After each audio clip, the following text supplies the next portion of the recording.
Welcome back to Kris versus Everybody. I'm your host, Kris, and this podcast is where I talk about anything and everything unedited, uncensored, and unapologetic. No filters, no fluff, just real talk. This episode is brought to you by the Crisscross Studios YouTube channel. Hit that subscribe button and hit the notification bell so you never miss an episode.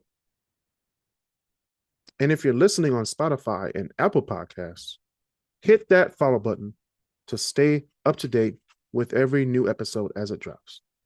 Thank you for tuning in and thank you for your support. Now let's get into it. It is 2026. It is officially 161 years. 161 years since the entire country, white and black, were considered free.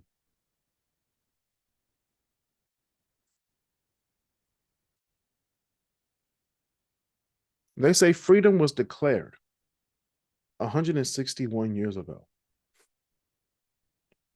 But if freedom was settled back then, why are we still fighting for it today? Because freedom on paper and freedom in real life are two very different things. This isn't a celebration. This is a conversation America keeps trying to avoid. In 1865, slavery officially ended in the United States. But let's be honest, freedom didn't arrive with resources, protection, or equality. People were just released. They weren't restored. No land, no money, no legal safety, no promise of justice. That wasn't freedom. That was survival with no safety net. There was a moment, brief but real, where Black Americans started building power in the United States. They started voting. They started holding office. They started owning land. And then America panicked. Reconstruction wasn't a failure. It was abandoned on purpose. Literally on purpose. What followed were Black codes, Jim Crow laws, and violence used as social control. Chaos by design. From the very beginning, freedom came with rules. Very strict rules. You're free, but don't live here. You're free, but don't vote for this guy. You're free, but don't get too loud. You're free, but don't scare anyone. That's not freedom. That's permission, revocable at any time. Slavery didn't disappear. It was just repackaged. From slave patrols to police officers, from plantations to prison, from chains to sentencing. If freedom was complete, we couldn't and we wouldn't need to ask why certain communities are over-policed, over-incarcerated, and underprotected. The system didn't break. It was just adapted to something worse. Now let's talk about money, because freedom without economic power is just, what are we doing? What are we doing here? Home ownership gaps didn't happen by accident. All right. And it really pisses me off when people dismiss what happened to Black people in this country.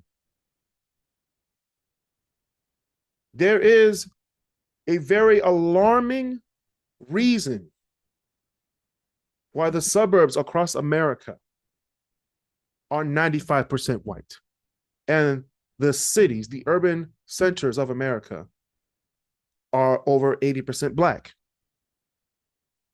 There is a very good reason for that, a very factual reason for that.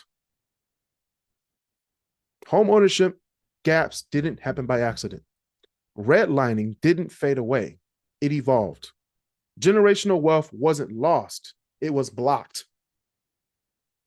You can't bootstrap your way out of a rigged system, no matter how many motivational quotes we post.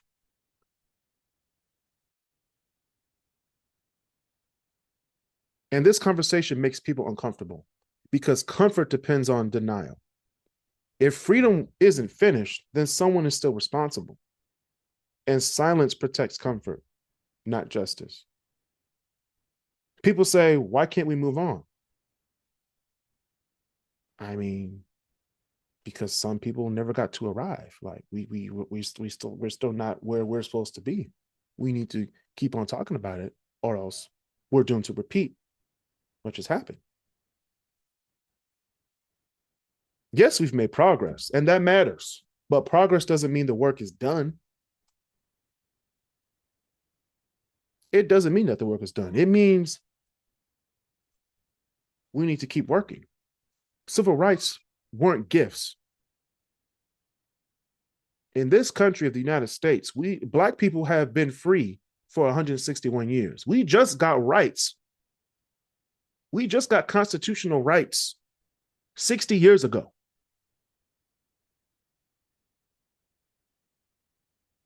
Think about that. 60 years ago, we got the Voting Rights Act. 60 years ago, we got the Civil Rights Act.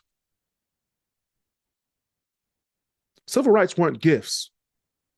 Okay, if you were Black, if you were my great grandparents and my grandparents, because they lived it, civil rights was not a gift.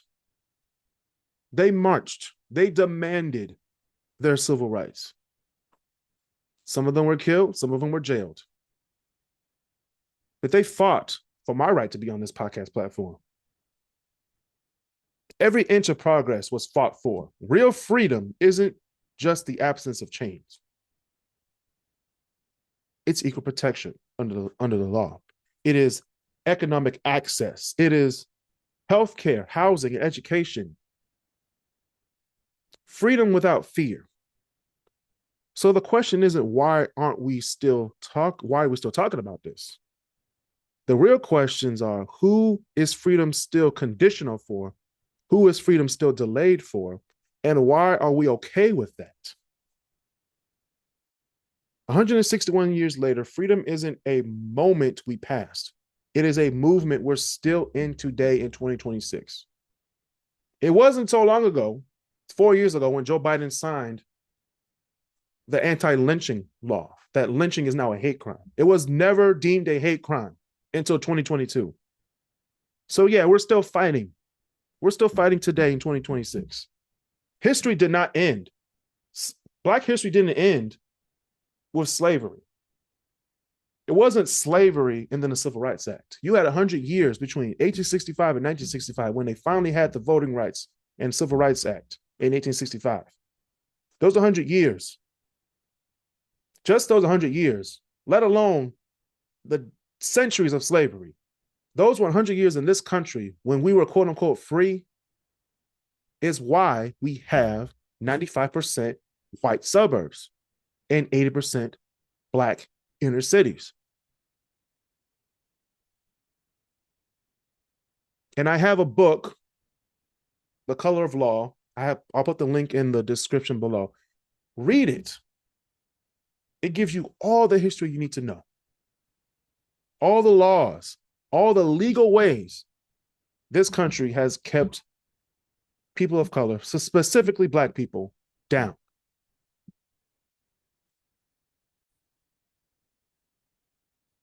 History didn't end in 1865, guys. This conversation isn't about guilt, it's about honesty. And honesty is the first step towards finishing what freedom promised. If America really wants unity, it has to start with honesty. Because if you don't heal what you refuse to name, and you don't move forward by pretending the road behind you was smooth, teaching real history since 1865 isn't about blaming today's generation for today's crimes or yesterday's crimes. It's about explaining how we got here. That's what DEI is about. It's not blaming white kids or white parents about Black problems today. It's about explaining how we got here. When history is sanitized, like what most state governments are trying to do, like Texas and Florida, confusion fills the gaps. People start asking, why do some communities struggle more than others? Why does inequality seem baked into the system? Why does the same story keep coming? Why does it keep repeating? And without real history, the answers turn into myths. Myths about laziness, myths about culture, myths about things that blame people instead of policies that kept them down. Real history doesn't create division. The ignorance of people does. That's why you're seeing a lot of these white people and white families get very angry and very scared because they don't want their kid to know about how the Black family doesn't live in a big house like they do. They want to, or if they do live in a big house, they don't understand why someone called the police on them for just walking their dog in a nice neighborhood. They want to be taught why. If you can't teach them why, maybe you have a problem with teaching them why. And what's the problem with teaching them? You're creating more division. You're creating more ignorance. When students only learn about slavery ending, but not what replaced it, when they hear about civil rights, but not the resistance to civil rights, when they're taught progress without pushback, they grow up confused, or worse, they grow up indifferent. Context doesn't weaken patriotism. It actually strengthens it. In Germany, they teach what Hitler did, what the blonde, blue-eyed white man did to people who weren't blonde and blue-eyed. And that country is succeeding right now. Why can't we do the same with slavery and other forms of racial segregation and terrorism in this country? Loving your country means you're honest about it, not just saying the good whitewashed things, whitewashed lies at that point about the country. When you teach real history, patterns become visible. You see how Reconstruction was abandoned. Segregation was legalized. Redlining was intentional. Policing and incarceration expanded alongside Black political power.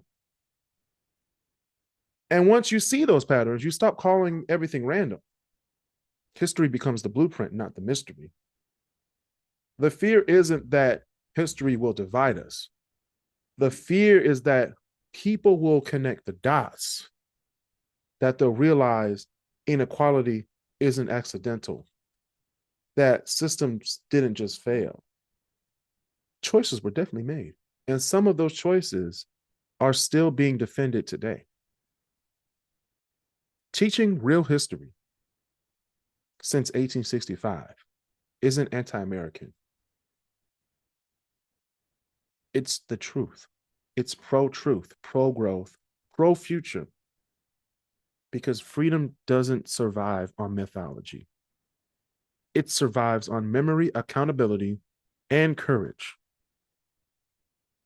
If America wants to move forward, if America wants to make it to 300 years old, it has to be brave enough to look back honestly. That's not tearing the country down.